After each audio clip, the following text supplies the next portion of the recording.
What is up, my YouTube friends and family? You know, it feels really good to be back on the bike.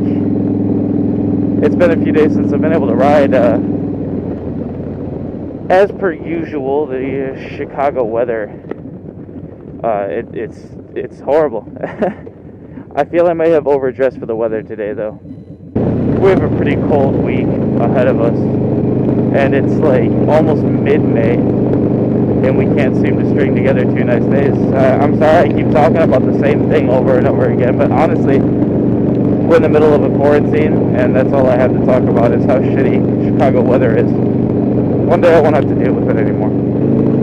Today's nice, though. It's supposed to be 62, I think, a high. Right now it's probably about 49, and I think I dressed too much. I put too many layers on. I'm hot.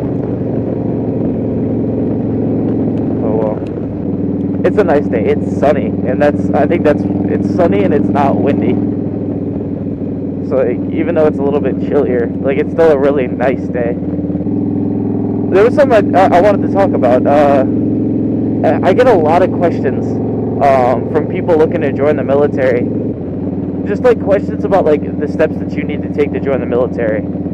And I can share with you my experience. Everybody's experience is a little bit different depending on like what kind of recruiter you have, but the basic steps are all the same. And it also varies a little bit depending on what branch you join. Growing up, I'm pretty sure I bounced between every single branch. At one point in my life, I wanted to join every branch of the military. When I was really little, I was really big into planes. I saw the movie Top Gun when I was really little, like a really little kid, and I just loved the look of jets, the fighter jets, F-16s, F-18s, F-22 Raptors, all those crazy, jets. But I have really poor vision, unfortunately. I wasn't blessed with 20/20 vision. In fact, I have far from 20/20 vision. So flying planes was out of the question for me. And then I said, well, if I can't be a pilot, I can work with planes. So then, like, when I was a little bit older, like towards high school, I wanted to join the Navy, and I wanted to work on the flight deck of the aircraft carriers. But then I got closer to graduating high school, and I was like, do I really want to join the military at all? So I went to college for a year. And in that year, someone that I know, and I was pretty close with, they were enlisting in the Marine Corps. And I saw this person joining the Marine Corps, and I was like, that's pretty badass. Like, I really respect that. The Marines have the toughest basic training. They call it boot camp or recruit training. It's the longest. I was like, I really respect that. That's a really awesome decision to want to better yourself and become a better person. So then I was like, you know what? I think I want to join the Marine Corps after all. I did a year at college, and I didn't like it. So I went to the Marine Corps recruiter, and I sat down with him. We started talking through the process, and keep in mind, at this point in my life, freshman in college, I had already accumulated quite a few tattoos. I had my half sleeve already. And when that question came up, do you have any tattoos? Yeah, I got a few. He's like, can I see them? I rolled up my sleeves, and it was an instant no. They didn't even consider me. Didn't even let me take the ASVAB or anything like that. They said you can't join the Marine Corps. You have too many tattoos in the wrong spots. So the Marine Corps tattoo policy at the time that I was trying to enlist, I have no clue what it is now, is you can't have one 3 inches from the wrist, and it can't be more than 2 inches in diameter. And then there were other places that you just simply couldn't have them. Like, you couldn't have them, visible in your PT uniform or anything like that. It was, really particular. And I remember being confused. Like, damn, aren't, soldiers and Marines and other people in the military, aren't they the ones who, have tattoos? And basically, what it is you can get tattoos after you join, after you've already been through recruit training. otherwise known as boot camp, but you couldn't have them when you joined. So that really got me down, because at this point I was like, I want to join the military. And the only branch that I hadn't looked at this point was the Army. So I started doing research, because at this point I was unmotivated to be in the military at all. And I saw a commercial for the National Guard. And their huge advertisement to get suckers like me to join was free college. In Illinois, you get 100% tuition to any in-state college or state-accredited college in Illinois. So it's not necessarily they're giving you money, but they're waiving your tuition. And on top of that, you get the post-GI, so that's even more college. So you get 4 years just from the National Guard grant is what it's called, and you get another however many years it is for the post-GI. You get health care, among other things. The benefits list is really long. For those of you who don't know, the National Guard is part of the Army. I wear an Army uniform. It's essentially the reserves. And the reserves, the National Guard, and the active duty, they all go through the same basic training, and they all go through the same AIT. And that was appealing to me because I could get the training that I wanted and the discipline that I wanted. Which the funny thing is now, I'm considering doing a little 2-year active duty enlistment towards the end of my contract. Just to have the experience. But I'll get to the point of what this video is really supposed to be about. When you want to enlist, take your branch. I'm going to use the National Guard or the Army because the enlistment process is the same, just for the sake of example. But you can pretty much join any branch with this process. So you seek out a recruiter, okay? You got this recruiter. He's most likely going to want to meet with you somewhere. Like I met with my recruiter at a Starbucks near my house, and we met up, and he asked you a bunch of questions about your history. He's going to need your high school transcripts, your social security card, 2 forms of ID, your diploma if you have it, the physical copy. He's going to do a background check, and he's just going to get a kind of like personal history. He's going to find out why you want to join. He's going to get your personal motives. And from then on, once he finds out if you're eligible, you're going to take it a step further. So once you're qualified to join and you have all the paperwork in order, you're going to go up to MEPS, Military Entrance Processing Station is what that stands for. And what MEPS is it's the entrance point, as it is in the name, for anybody who wants to join the military. So you go there, and this is where you get your physical. You get your eyes checked, you get everything checked. This is where you got to do the duck walk. You got to be naked in a room with other people, and you got to do the duck walk. And what they're testing and checking for is to make sure that your body functions as it should. And they're getting a baseline reading of how your body functions before you join. That way, when you get out, anything that's fucked up can be blamed on the military, and that's how you get your insurance and your medical benefits after you leave the military. Now, once you pass MEPS, like once you pass the eye test and the other tests, the hearing, you gotta do hearing test, where you stand, or you sit in this booth, and you just hear tones, and you gotta press this button when you hear the tone.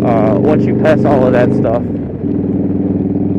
then you're on to job selection. Now keep in mind, throughout this whole process, it takes about a few weeks to get scheduled and all that stuff. You're constantly talking to your recruiter about what your interests are and what job might be good for you.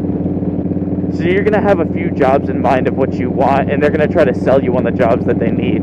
But know what you want to do, and don't take no for an answer. after you pass all that stuff, then you're going to go and you're going to take the ASVAB test. ASVAB, something, I can't remember what the acronym is. It's been so damn long. It's Vocational Aptitude Battery Test. I'll put a little description in the video.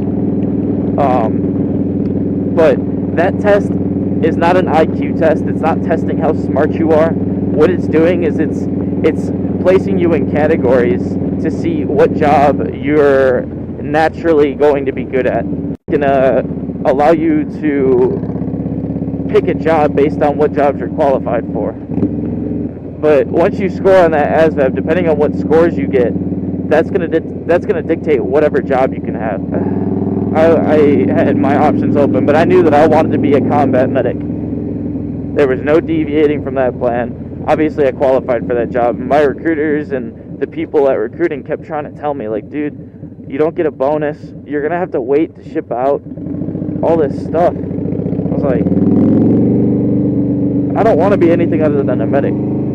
So my enlistment process was really drawn out.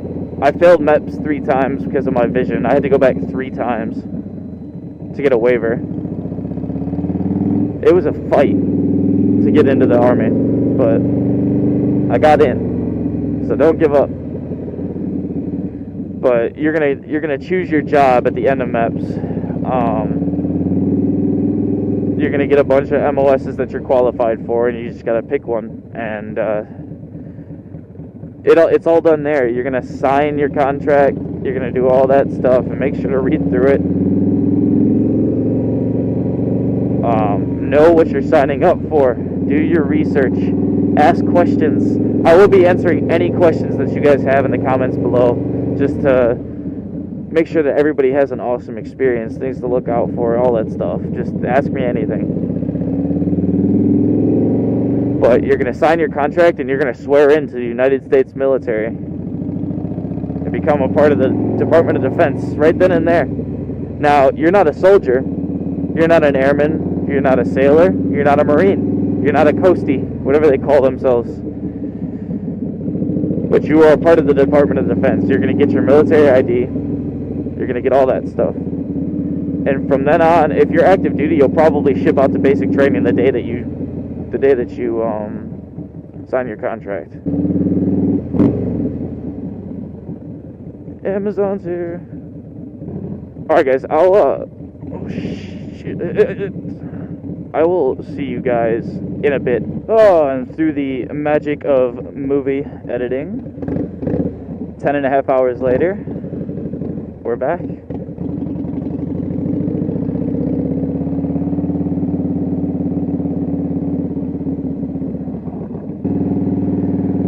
So, you're gonna sign your contract. I'm sorry if I sound tired. It was a long shift. When I left this morning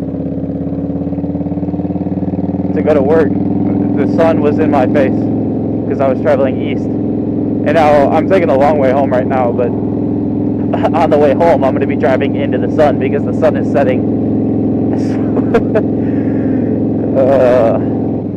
But anyways, when you're at MEPS, you're gonna sign your contract. You're gonna pick your job and you're gonna sign the contract. Now, after you sign your contract, if you're active duty, you're probably gonna ship out that day or the next morning.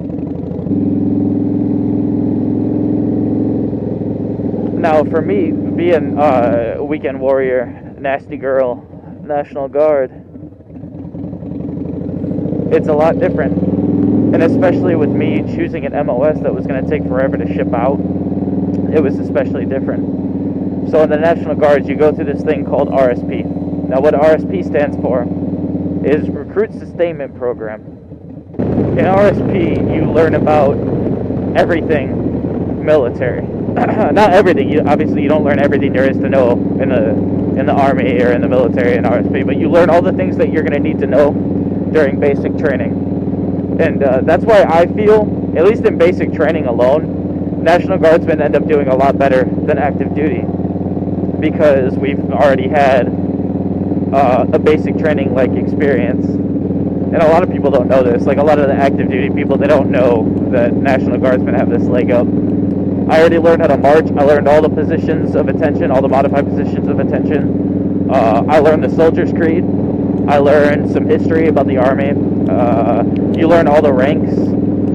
You already know, you pretty much, you know everything that you need to know for the tests that you get at basic training. So there's like 4 of them. You get 4 like tests, one at the end of each cycle, and then you have like this like big test. I was in RSP for 8 months. It took 8 months to ship me out to basic training because my MOS was not available when I picked it. And I also didn't get a bonus. So that's how committed I was to being a medic. I turned down that very appealing $25,000 bonus. But yeah, so after RSP, or directly after you pass MEBS, if you're active duty, you're going to ship out. So how shipping out worked for me is I met my recruiter at the airport, at O'Hare Airport in Chicago. My family drove me there, and my girlfriend at the time met us there. And you go to the RSO and kind of just chill out. You've already said goodbyes to your recruiter at that point. He just meets you there and makes sure that you get to the airport safe. And you and your family and whoever else wants to join you can chill with you at the RSO at the airport. And during that time, I pretty much just kind of chilled, hung out with my family, relaxed. There's free food there and all that stuff. And this is really the last time that you're going to get to relax for the next 11 weeks. The plane that you're on, it's mixed with civilians going to the same airport. But there were a lot of soldiers, or trainees at the time. There were a lot of trainees getting on the same airplane, and kids that ended up actually being in the same platoon as me were on that airplane. So I flew out of O'Hare and went through the whole plane ride, and I landed in OKC, Oklahoma City Airport, and I met my first battle buddy there. We were trying to find the RSO in that huge airport. OKC is like, you know, about as big as O'Hare. It's another pretty big airport. It's not as busy, but it's big. And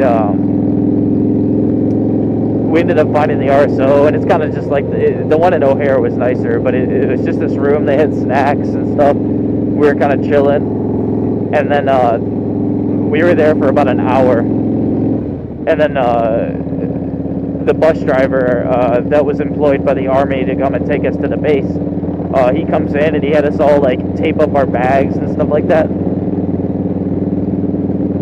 And before we got on the bus, he gives us a rundown. He was like, I just want to preface this by saying that I thank you for your service, and I thank you for this step in your life that you're about to take, and I remember it fondly.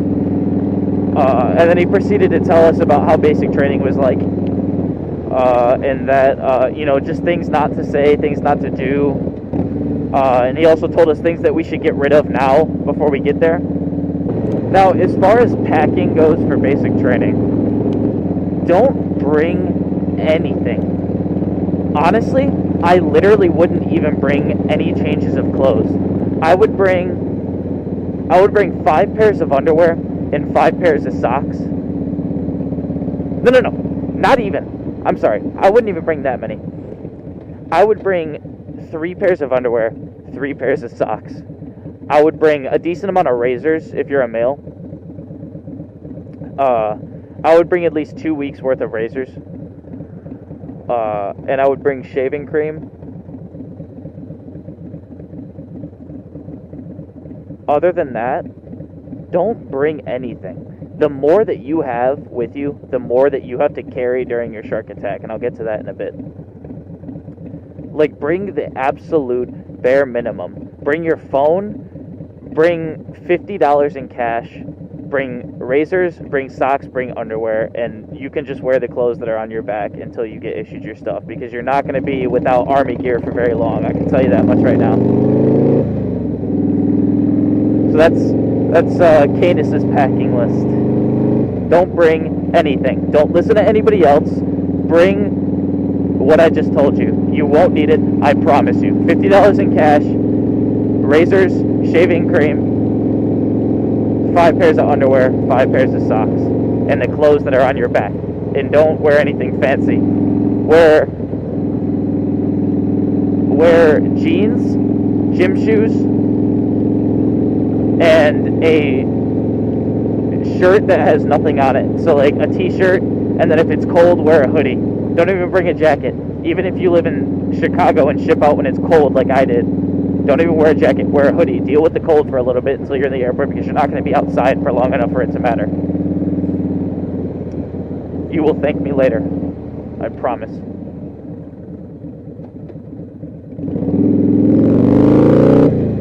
So the bus ride.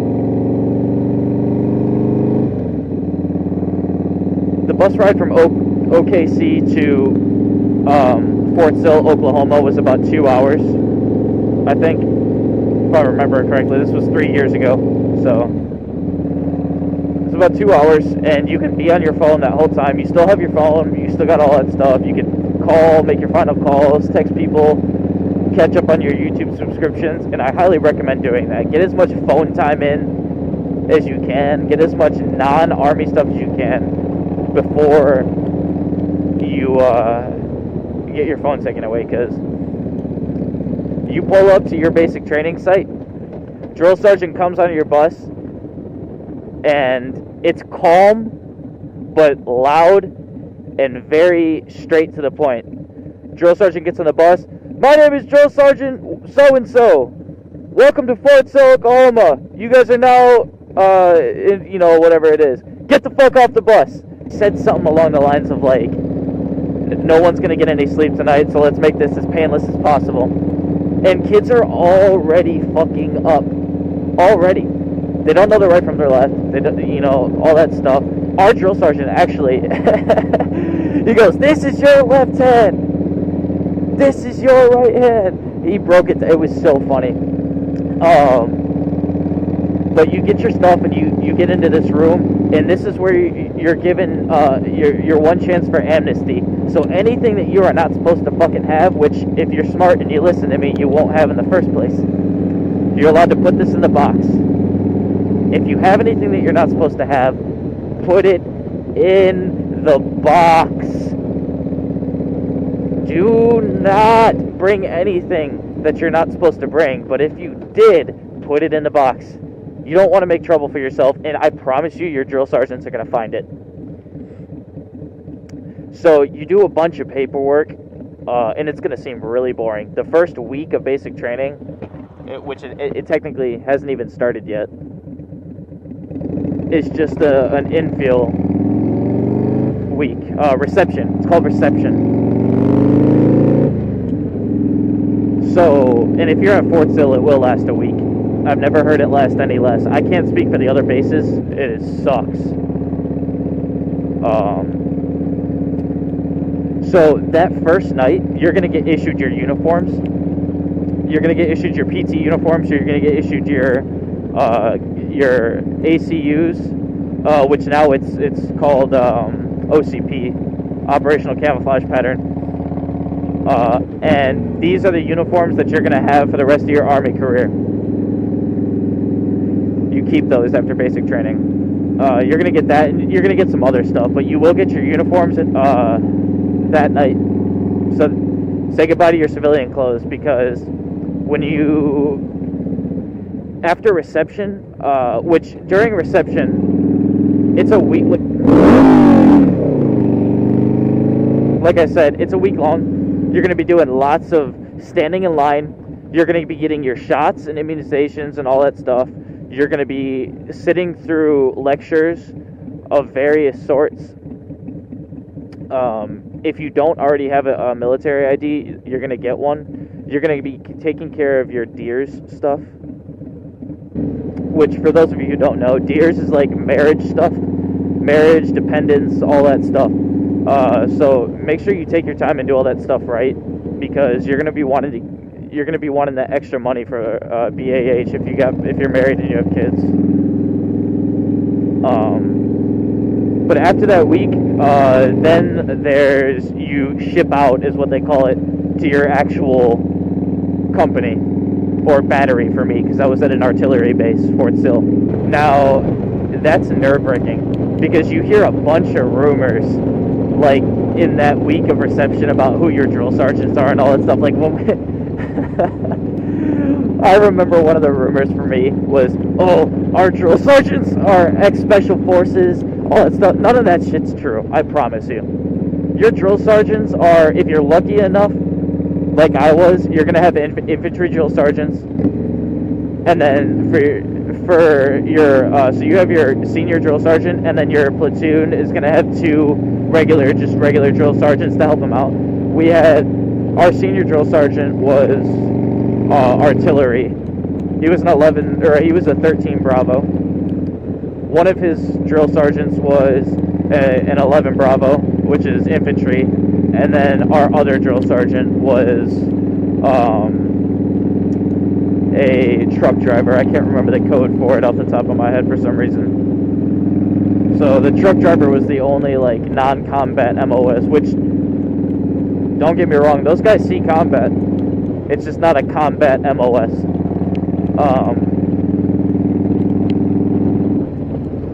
So I really loved my drill sergeants, but you meet your drill sergeants. So our battery was literally right across the street from our reception bay. So we didn't have that whole like experience of get off the bus and you're doing the shark attack, but it was worse because we had to walk a long distance. Because like we had to walk. I mean, when I say right across the street, it's Fort Sill. There's a field, all sorts of stuff. You're carrying your 2 duffel bags, and you're carrying everything else you brought with you. Don't bring shit. Bring nothing. Bring as little as possible, because if you don't even have a bag, then you're only carrying your 2 duffel bags. So there you go. I just saved you, I just saved you from a horrible experience during your shark attack. You're going to be carrying them above your head, and in drill sergeants, there's so many of them, because they come from other batteries to do the shark attack. They're going to be, put it above your head, Rob! And the whole time, during my experience, because you're at Fort Sill, you're mixed in with the females, and you got the drill sergeants saying, do not help the females! Go! And they're screaming. You got drill sergeants pushing you over. I loved my shark attack. I had so much fun. Like, it was scary, and it was like, it gets your adrenaline pumping, but I loved it because I had seen so many YouTube videos on it. I was excited. Call me crazy. But the shark attack goes on for a few hours. I really commend the drill sergeants for keeping their voice, because they were screaming. I was fortunate enough to have like an actual shark attack experience where I had 5-6 drill sergeants in my face screaming at me, telling me, all of them are telling you different things. And the best thing to do is to tune out everybody but one person, follow that order. And when you tune out and tune back in to listen to someone else, follow that person's order. That's how you get through it. Keep your composure. Don't freak out. They're human beings just like you. You're going to make it through it. After that, you're going to go through 3 phases of basic training over the next... keep in mind, this is all Army. I can't speak for the other branches, but this is Army. You're going to go through 3 phases, red, white, and blue phase. You're going to learn more in each phase. You're going to get your rifle about a week and a half into basic training, and you're not going to be more than an arm's length away from it until you graduate 10 weeks later. All in all, basic training is a great experience, and you make a lot of lifelong friends. I am still really close friends with someone that I was in basic training with, and we talk all the time. And I actually stood up in his wedding. That guy was filming. But shout out to you, Josh, for listening. Love you, brother. But yeah, you will make lifelong friends during the course of your service. And basic training is an awesome experience, and I think that everybody should go through something like that. But with that, I'm going to go ahead and take this time to say, if you like this video, please like, subscribe, comment, and don't forget to ring that bell if you want to be notified for my future videos. If you like music, go ahead and check out our music. All of our music's on our YouTube page. We got a lot of music coming out, and we're about to drop our next EP. That being said, guys, go ahead and take it easy. Keep 2 wheels down and fisty. Cause you were an angel, a good memory. I'm scared to lose